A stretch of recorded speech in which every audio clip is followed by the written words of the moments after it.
Көркем әдебиеттің өшкенді жандырып, өлгенді тірілтетін құдіретті қасиетін ұлы дана жазушы, кең ақылды, терең ойлы кемеңгер Мұхтар Әуезов еңлік кебек трагедиясымен көрсетіп берді.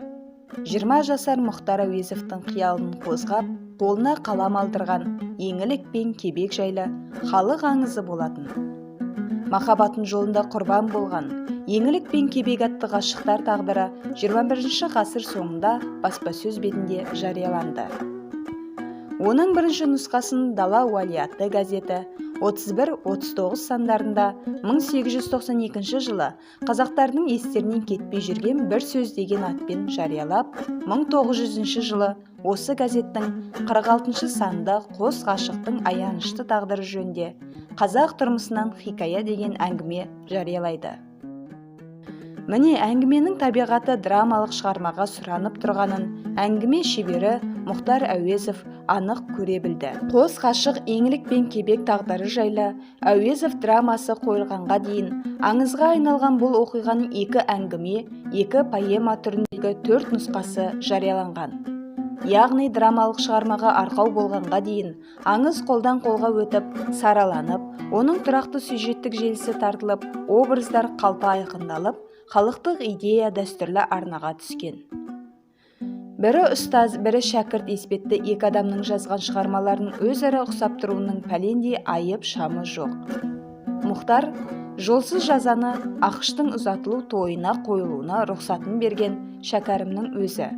Арадағы келісімді жүргізген Тұрағұл және дәл сол Жидебай да пьесадағы кейіпкерлердің ұрпағының ішінде тұрып, поэмаға қандай да бір өзгеріс енгізудің өзі мүмкін еместін. Екіншіден, Мұхтардың өз жаңалығы да бар. Ол оқиғаның өзегін билер айтысына құрды. Бұл феодалдық қоғамның ірі қайраткерлерінің образы арқылы әлеуметтік жағдайдың сырын ашуға желі тартты.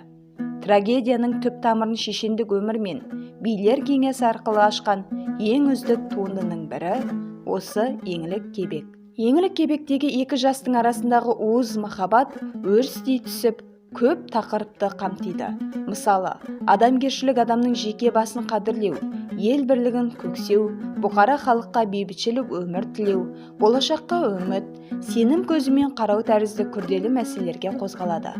Осылардың бәрі құрғақ баяндау арқылы емес, көркем әдебиеттің өзіне тән заңы бойынша негізгі кейіпкерлердің әрекеті, талас тартысы, яғни конфликт өрбуімен беріледі.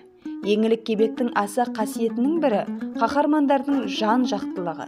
Негізінен ұрт мінезді көрінген есеннің өзі әр түрлі хәлден, күйден хабар береді. Ол жар сүюге ұмтылады. Оның еңлікке деген ықыласы әуелде ру намысын жыртудан басталса да, кейін жақын таныса келе, есен ақылды да, сұлу қызды шын жүрегімен сүйеді. Тарихи құбылысты сахнада саралау арқылы көркемдік шындықты шынайы жеткізу және ондай дәрежеге тұңғыш шығармасы арқылы көтерілу кез келген таланттың маңдайына жазылмаған. Еңлік кебек арқылы Мұхтар сол шырқау биікке шықты да, қайтып ол тұғырдан түспеді. 20 жаста жазған шығармасы қазақ ұлтының рухани өмірін жаңа арнаға түсіріп, өркениетті ұлы көштің қатарына қосты. Міне, жазушы драмасындағы тартысты оқиғалар мен трагедиялық сюжеттер әңгімелерінде де ерекше орын алған.